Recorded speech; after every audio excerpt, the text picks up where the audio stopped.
Yep. And when people take a look at mine, they'll see some content. It's one of those like content creator curses, I always call it. It's just like you're so busy building other people's content. Yeah. You sort of forget about your own. Yeah. But, we are putting out more content Your now. credibility and all that stuff. is in the quality of the people that you work with. Exactly. If you were to look at my I could account. care less about like, when I looked at yours, I was like, oh, okay, that's decent. When I see you posting with Patrick Bet-David, when I see you posting with Eric Spofford, it is it is like you can't even negotiate it. It's not questionable whatsoever because you don't get access to people like that just through money.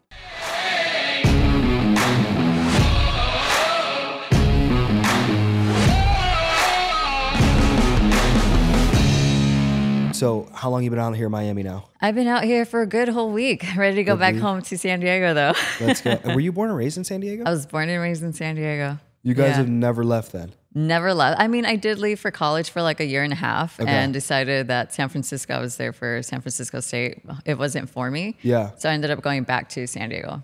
Wow. Yeah. And then, and what about your parents? Californians as well? Yeah, so my family's from Mexico City. They were born in Mexico, and then my mom came over, became a U.S. citizen, went through that whole ordeal and all that. And then when I was born, it was my older brother and myself, and then my younger brother were like firstborn generation.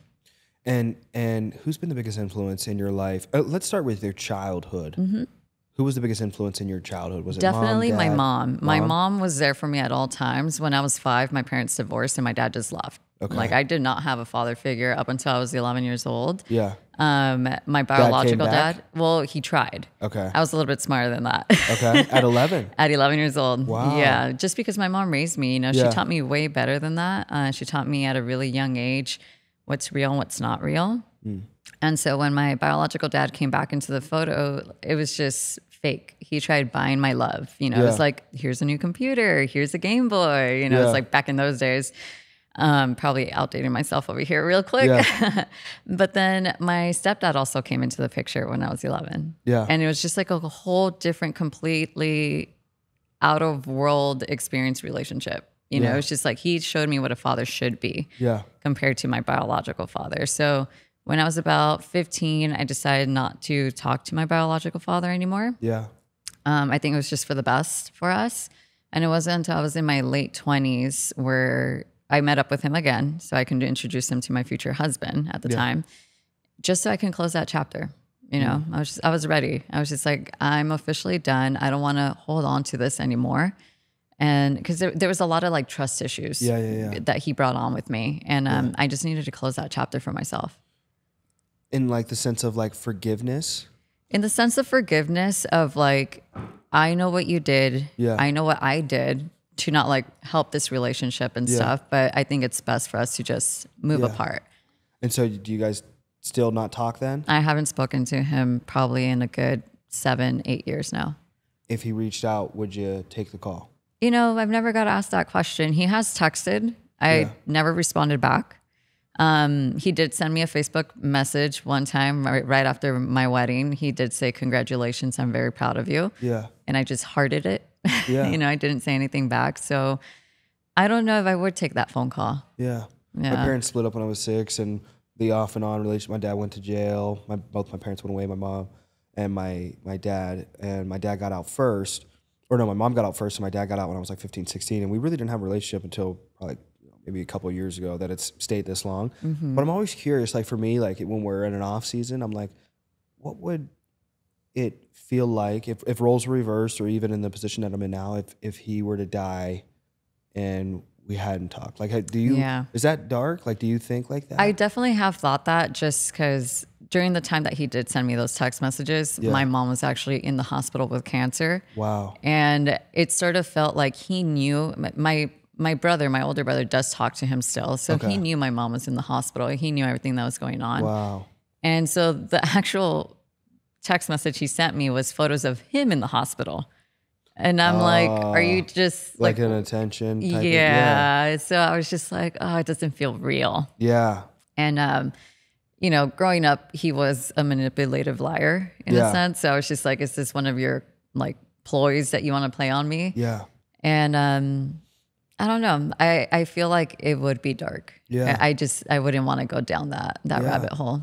Now, as you're growing up and you get into middle school, high school, what are you like? Like, what are you exploring? What are you doing? What was Monty like? I was definitely a little bit of a rebel. Yeah. I was, like doing all like the skater stuff. I had a chola face. I had like all the different phases trying to find myself. What's for the audience that doesn't know, because I don't know, what's chola face? Oh gosh. Think like Mexican gangsters, like eyeliner, like all that stuff. Yeah. Like it was not a good look. Let's put it that way. I did a glow up. Yeah. But no, I was definitely rebelling. It was during that time that my stepdad came into the picture, and I didn't really know how to accept them and what not to. And they were getting married, and all of a sudden they got married and they started trying to have a kid. Yeah. And so I was just rebelling. Yeah. I was just like, I don't know what I'm going to do. Like all of a sudden I'm going to have another sibling coming over here, and like, where am I? Like, am I just going to be forgotten just because I had that? Where were you? You're the younger sister, though. You have an older brother. Yeah. Do you have other siblings? Yes. So we have a 14-year difference. I have a younger brother who's 17 years old right now. Wow. And honestly, he's the best thing ever. Yeah. Like, even though I was super mad when they first told me that they were pregnant and stuff, I did tell my mom it better not be a girl. Yeah. But when he was born, he's the best thing. Yeah. He's like the best child in the world, super kind, super generous, does all the things for you, and just a sweetheart. Yeah. Wow. Yeah. And so when you graduate high school, do you immediately look into college? And then what's that experience like? Do you go into entrepreneurship? So I never considered entrepreneurship. I didn't even know that existed back in the days. I was instilled, you need to go to school, you need to go to college, get your degree, get your doctorates. My mom really pushed me to become like a doctor or a nurse, something in the medical field. So I went to school to become a doctor at first, like a medical doctor. And then I was just like, oh, this isn't for me. Yeah. So then I changed it to become a doctor in physical therapy. Okay. And so I did the schooling for that. I took 7 years, taking out loans and everything to stay in school. I went to physical therapy aid. So I was working there. It just wasn't in me. In order to work in the medical field, you got to have the heart for it. Yeah. You can't just like half-ass it at all, because you're dealing with patients all the time. And it wasn't until like 3 years working as a physical therapy aide where I was just like, this is not for me. And my fiance, he was my boyfriend at the time, now my husband, was just like, you're always on social media. Like, can't you just make money being on social media and doing things for other people? And I was just like, I know I can. I just don't have any clients. Like, I don't know what to do. I didn't know entrepreneurship. At the time, he did. Yeah. I didn't, though. What did he know? So he's a real estate broker at the time. Okay. Yeah. So he knew you don't make any money until you put in the work and you make your commissions and do all that stuff. So he was just like, you should start your own business. You should, start working with other people, see how you can grow and do all the things. And so he actually introduced me to his business partner, Chris Robinson, who's an amazing person. My first client ever, still our client to this day. Wow. And ever since him, they referred me to other people and they referred me to other people, and it's been a snowball effect since then. Wow. Yeah. And when did that launch? When did you get your first client? What year? It was back in 2018. Wow. Yeah. Mm-hmm. Wow. So what is that? 7 years? We're going on 8 years now. Yeah. So we're going on 8 years. Yeah. August will be 8 years. What was the hardest time in those 8 years? It was the identity shift. It was going from I went to school, paid all my dues, literally paid loans and all the things. How far did you make it then? Oh, I got my degree. I got everything. Wow. Yeah, I got it all and all that, but I don't use my degree at all. And I didn't even have that college experience that people talk about, just because I was working 3 jobs at the time too. Yeah. So there wasn't any partying. There wasn't any rallies, none of that. So going into the entrepreneurship world was also oh, you get to make your own hours and all that stuff. I'm like, no, you don't. You work 24/7. Yeah, literally. Yeah. So it's also that mind shift too, of just if you're going to make it happen, you got to put in the work. You got to have that right mentality to be in entrepreneurship, to make sure that, hey, you might go through lows, but you're going to experience highs also. Something we like to say is like, yeah, you're going on a high and maybe you go on a low, but it's a higher low than the previous one. Wow. So it's just one of those things of having the right mentality. I had to get my mindset right in order to make this work. Yeah. And, you know, I'm sitting here thinking, like, where'd you get the hunger and determination? And I remember you saying your mom was a big influence on you. Would you say, like, did she kind of instill that determination, that discipline, that fire inside of you? Oh, 100% she did. Even though she's a nurse and she works the 9 to 5. I mean, she actually made it big. She's a director at a nursing facility. So she paid her dues and all that, but still 9 to 5. And, you know, all credit to them for each their own. But she raised a family just herself alone. You know, we lived in Mexico actually for about 5 years. And every single morning we would wake up at 2:00 in the morning. She would drive us across the border and we'd get to school right on time. Wow. We did all the things. So she instilled the determination, the grit, the perseverance, the get up and get to work kind of mentality. Yeah. Did it suck? 100% at that age. But it was so damn worth it just because it's instilled in me now. Like I get up and do work right away. Like everyone's like, don't look at your phone the first 2 hours of the day and all that. I'm like, the first thing I'm doing is grabbing my phone and checking my emails, checking my inbox, doing all the things. I'm trying to grow. Yeah, exactly. Yeah, I can't stand people like that. Okay, so 8 years of entrepreneurship. We kind of talked on the obstacles and the adversities. What about some of the wins, the highlights? What are some of the more exciting things that have happened over the last 8 years? Yeah, I mean, the wins are definitely the connections I've made over the years.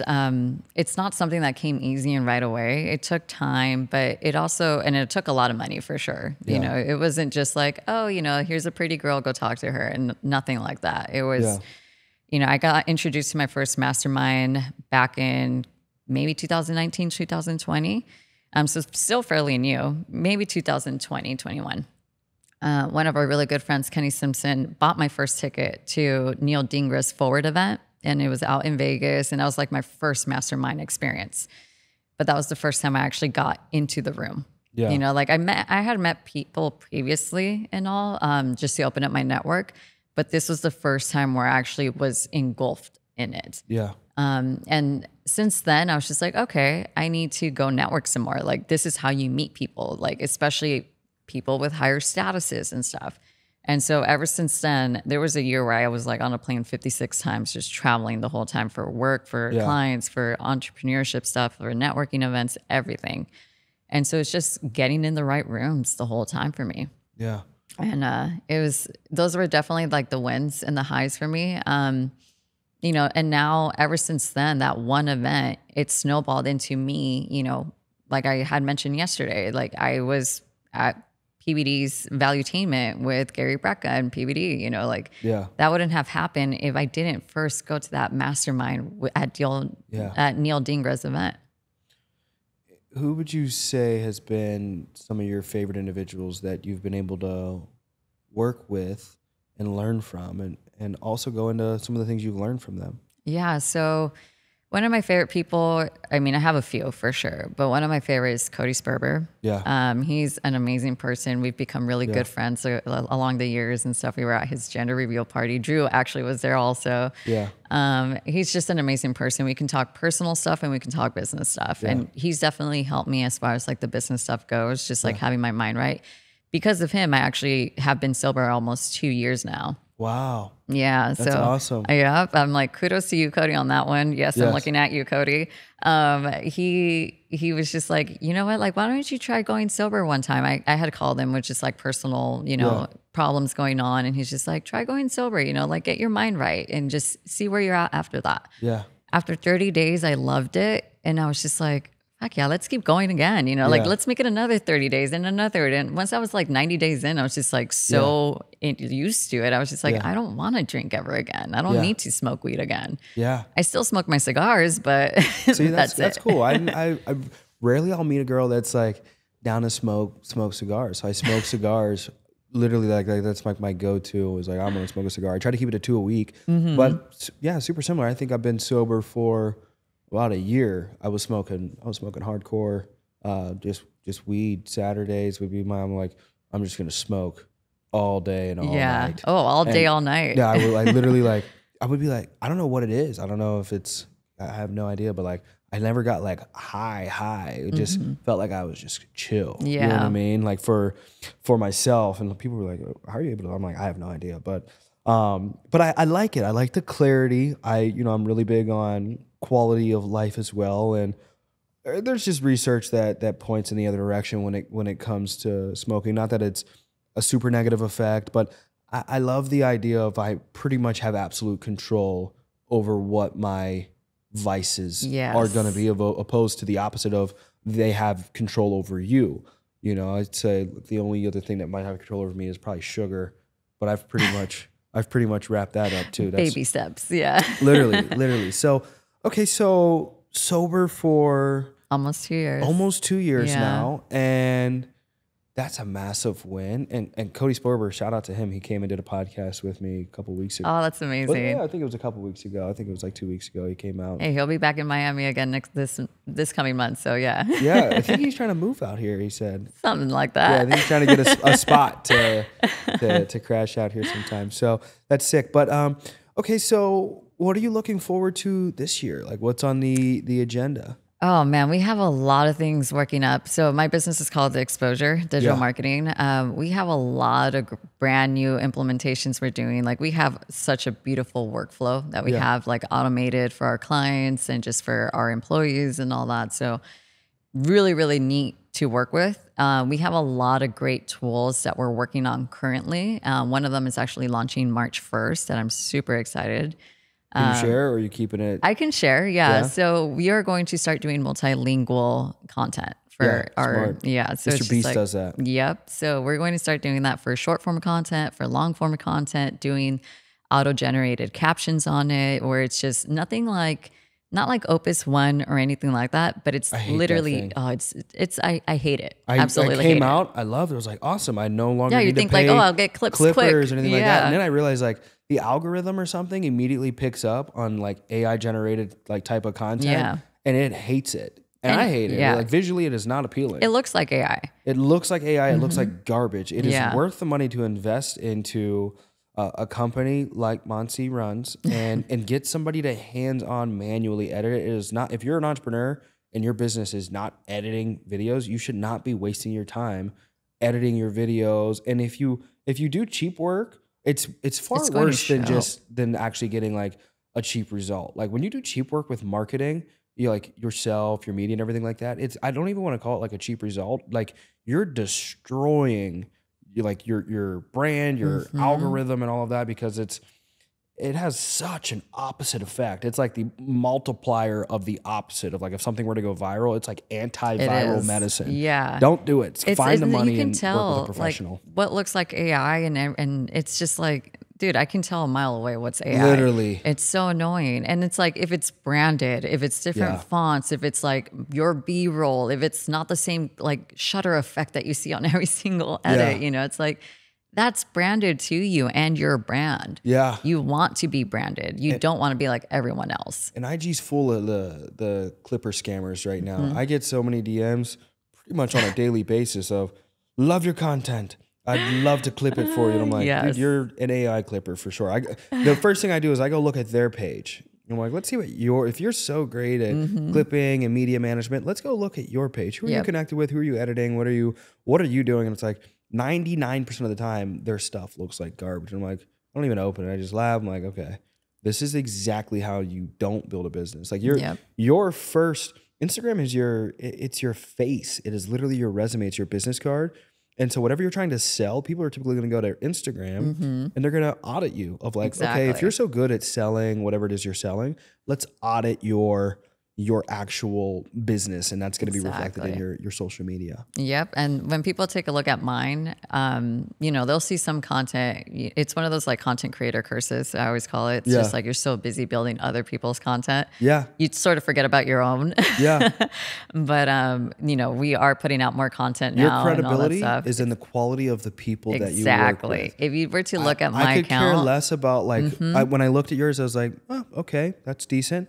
when I see you posting with Patrick Bet-David, when I see you posting with Eric Spofford, it is it is like you can't even negotiate it. It's not questionable whatsoever because you don't get access to people like that just through money. Exactly. Money isn't enough. I've tried. I'm like, hey, how much money to like, you know what I mean? Like sit down, do a pot. Like it is literally like you work your way up and that's the only way to get into some of those rooms. And that credibility there, like when I'm monetizing on my podcast, I'm like, you're not buying quantity of views. Yeah. There's people out there that have way more views than me. You're buying the quality of the effort of who I'm connected with, like the network Rolodex. Like I would imagine your network is billions of dollars. It is. The people that you're connected with, I'm like, okay, that person's just alone is a billionaire. And that person's a billionaire. Like you talk about just two people Monty's connected with, and you got $2 billion right there. Yep. Not including the hundreds of others. You could have $100 billion network. So if people are ever looking at like, oh, why am I investing with her? It's like, or why am I, going to have her? It's like, you're not just getting editing. You're getting the network. And I haven't, you guys think I'm like advertising her, like she doesn't do anything in regard to editing. I haven't done anything. She hasn't done nothing, like literally. Yet. And I'm like, she's just giving value. She's like, hey, I hooked you up with this guy to do this podcast. This guy is about to have a 10-figure exit. You can do a podcast with him and you do a podcast swap. And I'm like, I haven't even given this girl any money. I'm like waiting to get like an invoice. I'm like, I gotta get an invoice. It's just bringing the value, That's why what it is. But it makes sense because it's like the people that I look up to. That it's like I want to be like that bigger than the next PBD. And it's like it's the give, keep giving, the jab, right hook. Exactly. It's like, it makes sense. You're living it. You're doing it. So, dude, that's incredible. Yeah, it's super incredible. I love my network. If I don't know someone, I'm 1 degree away from getting to meet them, and it's just like, I call them friend coupons. One of my friends told me that and I was just like, oh, I love that. I'm just like, but it's because we give value all the time. It's not like I'm always constantly grabbing. Yeah, you can't. You over deposit it and then it's comfortable withdrawing. Exactly. You know what I mean? It's like a bank account. It is, completely. Like, you run that sucker red though, then it's like people stop giving you value back. Yeah. But, individuals like you, it's like you're just overgive. And then you just got this big bank account of friend coupons where it's like, I need Which this. one am I going to use today? Yeah. That's good. That's genius. What about books? Are you Audible? I'm an audio type of reader. I'm an audio reader too. Yeah. Okay. I have way too much ADD to just be chilling and just if like it's reading. Super fire, I'm going to hit the paper book, but like that's like maybe one a year. I'm big, but I read every day. Podcast. I consider everything in regard to like, if it's knowledgeable content, I'm absorbing it. I'm looking at everything to learn. One thing I like about Patrick Bet-David is he's got a fascination with movies. I've got a fascination with movies. I don't watch a movie to just have fun. I'm watching a movie to like, how can I make my life needs to be the movie. I like that. You know what I mean? So it's like, it's a visual book for me. I'm like that. Like a kid in the mind. So it's like, that's like a picture book for me. But what about you? Do you have favorite books?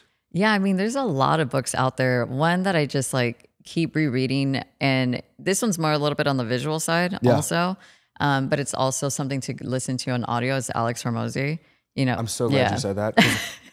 I've read so many books that I realized I wasted my time reading too many books because once you hit a certain level of entrepreneurship, you realize 98% of books out there that are catered to entrepreneurships are self-help books. Yeah. I don't need any more self-help motivation, none of that. Like, give me what to do. The what to do. And Hormozi breaks down the run this ad, say this, do that, like the physically like implementable things that you can plug into your business and have a multiple. I love the laws of affirmation, do your affirmations, do the cold plunge. Like, dog, no, like, you literally made a post this morning about that too. Yeah, bro. Like, I need more ROI. I'm not getting ROI on the cold plunge. You know what I mean? Like, I'm good at withstanding cold temperature. Phenomenal. How do I get this $1 to turn into $10? Exactly. Being in the cold plunge is not going to turn into $1. That's for sure. Bro. I tell people that because my area of expertise is life insurance, and I tell when I bring people into the life insurance space, or they hit me up, it's like, how do I scale on life insurance? I'm like, yeah, well, what all are you doing for your life insurance business? Well, I'm reading.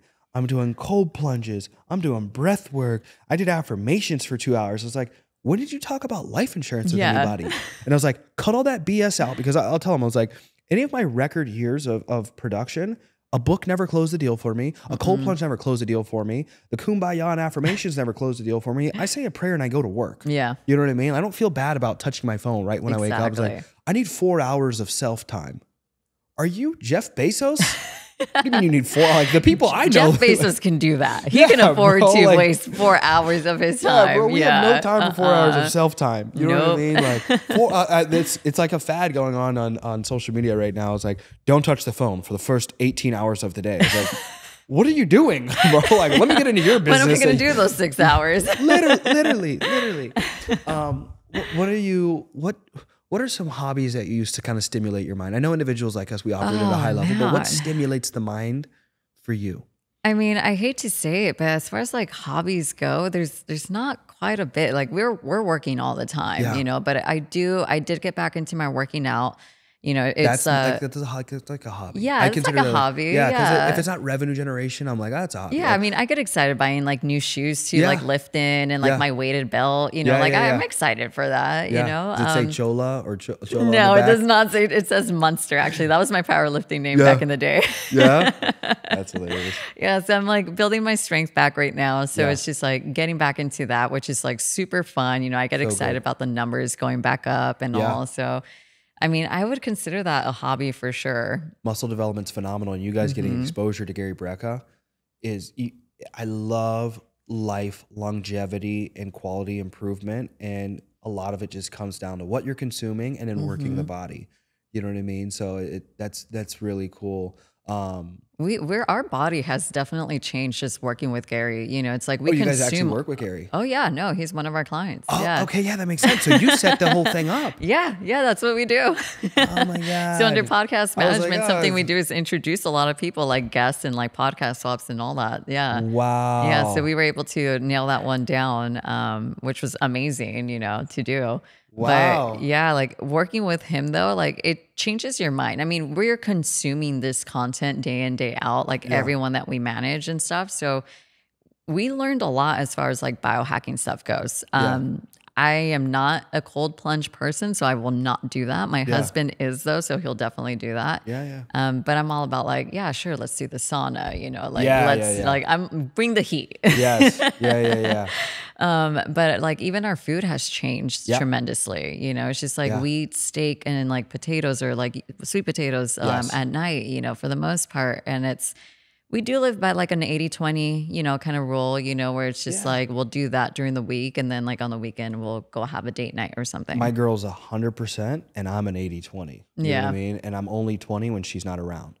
So it's like she thinks I'm probably 100% like her, but I'm actually an 80-20. You're like, oh, she's sorry, not babe. Here, cake. You know what I mean? It's like okay.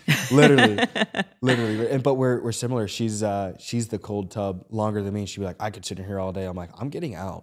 I don't care. I'm not enjoying this. I'm in it, and like I did it for you. Yeah. I'm tired of this.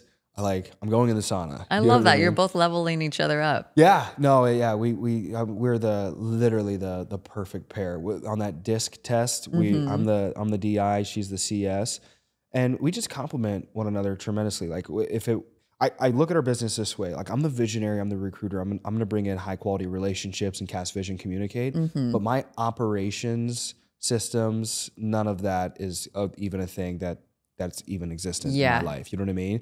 And she brings that level of like more of the synergist. You know what I mean? Because she would even say herself, like, she's not some just absolute computer nerd where she's not engaging with the people, but she's synergistically, you know, she's the back end, but also communicating. Here's why he keeps saying it'll be $1 billion business. And here's how we're going to get there. But yeah, we're just the perfect pair. And we have our, you know, little disputes and disagreements. A healthy relationship. It's a healthy relationship. Yeah, it's real. Exactly. It's not like these fake relationships. Like it's absolutely perfect. And it's like, you guys are weird. You don't even share. You guys are full of shit. Basically. Yeah, exactly. Yeah. I love that though, because going back to the disc, I'm exactly like you. Yeah. And my husband is exactly like her. I was gonna say you guys give me like the same vibe, just different. You know what I mean? Exactly. Like, that's the DI, that's the CS. Or it's like you got the operations, it wouldn't get executed. She's got the vision. Exactly. Here's where we're gonna get this high quality relationship, and then you just mesh. The cool thing about that though is just like something that he sent me recently was he's just like, I'm your biggest cheerleader, but behind closed doors, I'm also your biggest coach. Yes. You know, and it's just like I like instantly fell in love with that because he gives me like the raw, honest truth. Yeah. You know, no one else is going to provide that to me. How do you take that though? Because I know me as like a DI, sometimes I'm like a little butthurt. Like initially butthurt, and then later I'm like, I'm the same way. Believe me, I like when he told me that, I was just like, ugh. but okay, say more. Yeah. You know, like Yeah, something he says literally. that's like, do you want the husband answer? Or do you want the real answer? I'm like, Yeah. give me the real answer, but also give me the 99%. husband one too, because it makes me feel good. Literally, I'm like, listen, you better say it with love, or we can argue it out. Just say it's super nice, you know? Literally. Oh man, how do you think the dynamic of building a business as a couple, as a strong couple, in today's broken world of relationships and just I grew up in a Christian home, and I've got, friends that, have different beliefs on relationships and just different beliefs in general. But like with us having the dynamic where we're building with a partner, what advantages do you think that gives us? Yeah. I mean, ultimately, we're after the same goal. Yeah. You know, we're in complete alignment with that. Like, we know what the end result is going to be and what it takes to get to that end result. Yeah. So working together in like that perfect synergy where you have like the operations, like how do you get there step by step, but we have like that visionary kind of cue where we're just like, this is what we need to reach and all. And like, this is the network we get to use. It's just like the perfect combo right there. And like for my husband and I, we've been together for almost 11 years now. That's what I was two and two together. It was like, at college and I was like, okay, this is this is ongoing for a long time. You know what I mean? We're a year in, so it's like you guys can. I'm asking this actually as like as a student. I'm like, what can I do better for my girl, my business partner? Because you guys are on year 11, so I look at that as like 11 wins. Yeah, we got through 11 seasons. You guys have won. When you I've heard it put this way: marriage is not the how many years you went. It's just getting through the next year. It is. It really is. It's like, oh, we had 11 years, but now let's go on to year 12 and we'll take it one day at a time. Yeah. And honestly, I think you guys are on the right track. It's like you have that healthy relationship. I see you guys going to the masterminds together, wanting to grow together.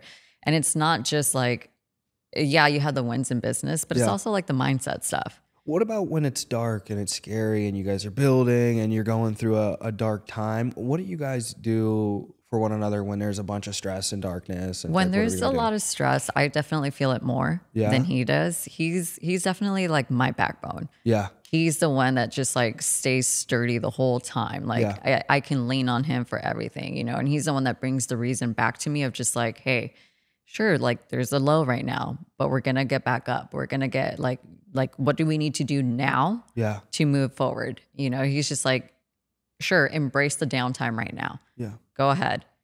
But we're going to get better. So he's just like, what can we do right now to get better? So he's quick at an instant. Like if something bad happens, he's like, what do we need to do? Yeah. Meanwhile, I'm just like, oh my God, what's going on? And he's like, nope, no time for that. Yeah. Like we don't have any time for that. What do we need to do right now to make things better?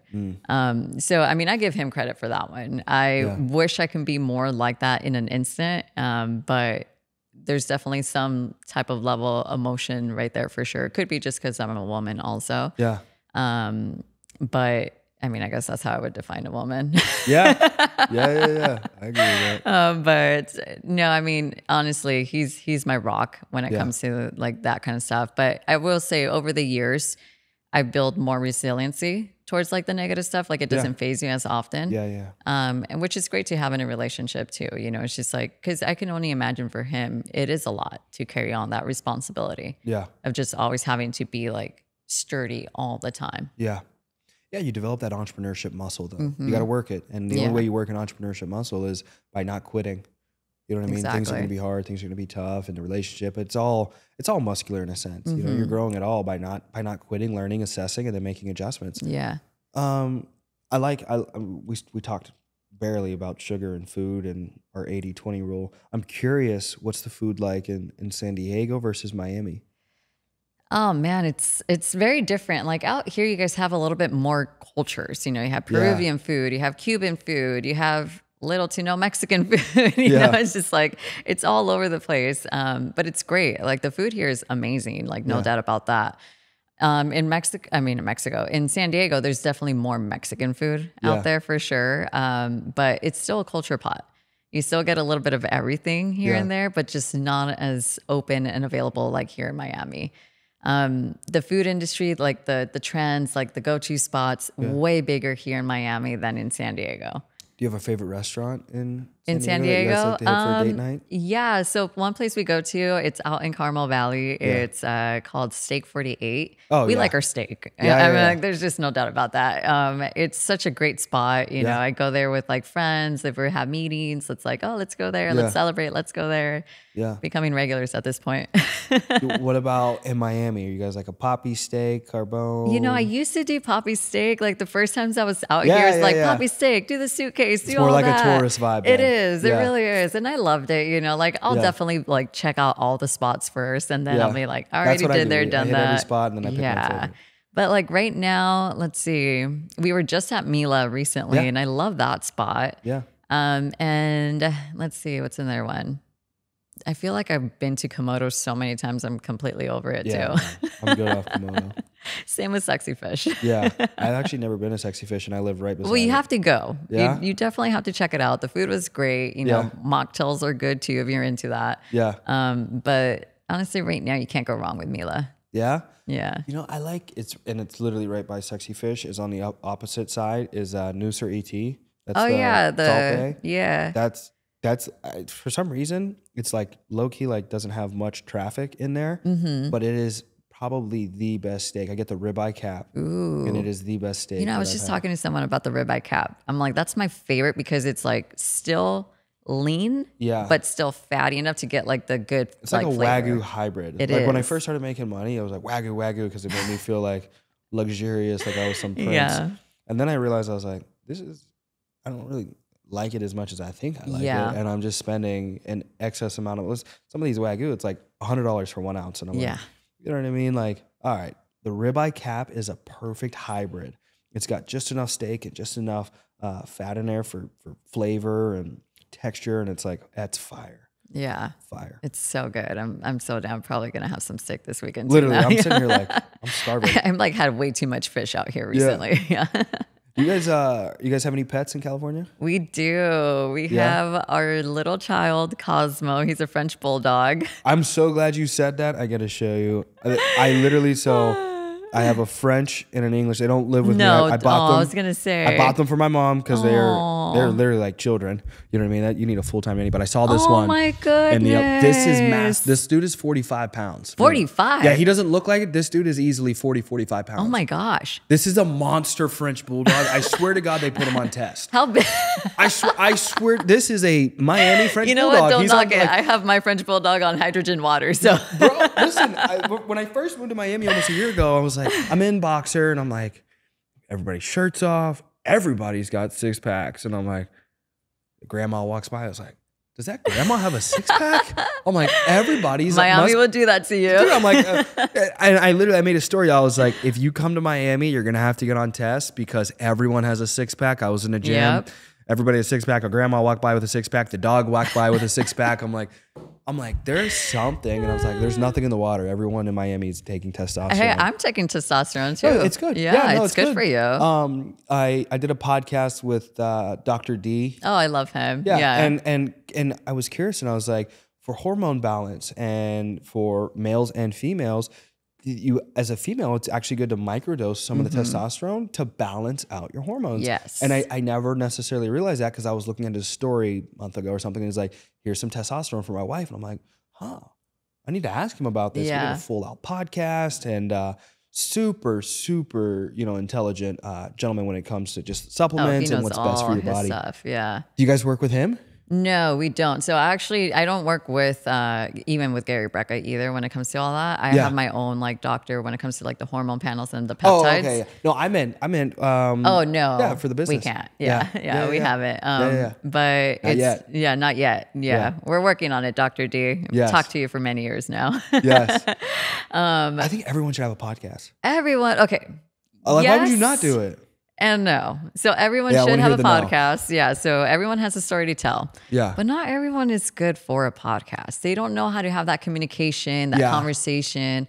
Like a lot of people, one thing when it comes to podcasts is if you're going to be interviewing people, talk, yes, but don't take over the podcast. Leave it about your guest. Yes. You know, and it's just one of those things of like, yeah, people can learn how to podcast. And like, that's something we do. It's just like, we just like got a new client and he had like 2 previously recorded podcast episodes that he hasn't launched it or anything. And we watched them and I gave him like the real, response. I was just like, listen, buddy, you suck. Yeah, to that extent. Yeah, basically we were just like, you just need more structure. You need, let them talk a little bit more. Like, what were you trying to get out of this podcast? Because I didn't get any of that, And so I told him that and he was just like, I appreciate the feedback. And this guy's like best friends with Andy Frisella and all that kind of stuff. So he was just like having a woman tell him like, hey, this sucked. That's do humility. this. I bet he's a winner though. I bet he's a He's high a level big time winner. He really is. And he's like, I know this is going to be a long-term play and all that kind of stuff. That's a winner. He's like, let's fucking go. Yeah.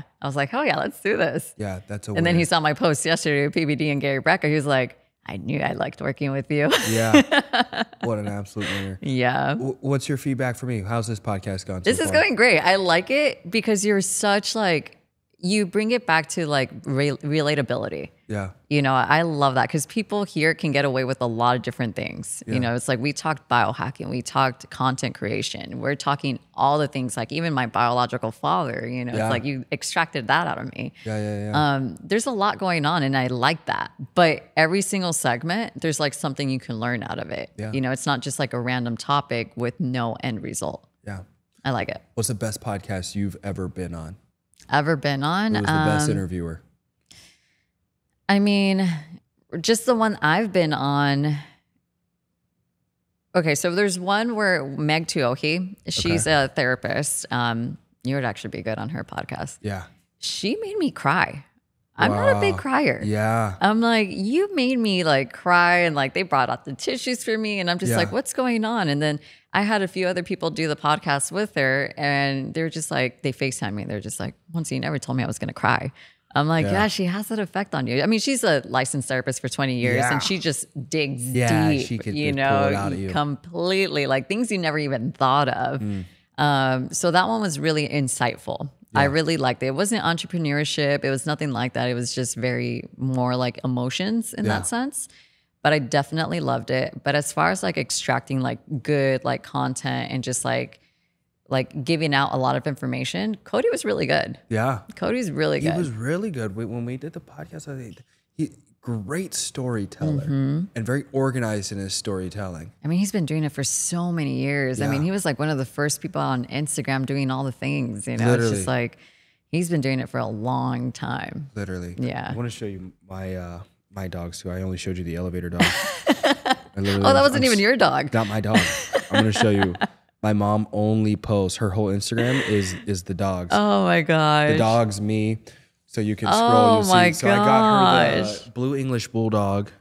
That was 4 or 5 years ago. They're so handsome. The Black Frenchie. I got her maybe 1.5 years, 2 years ago. So cute. What are their names?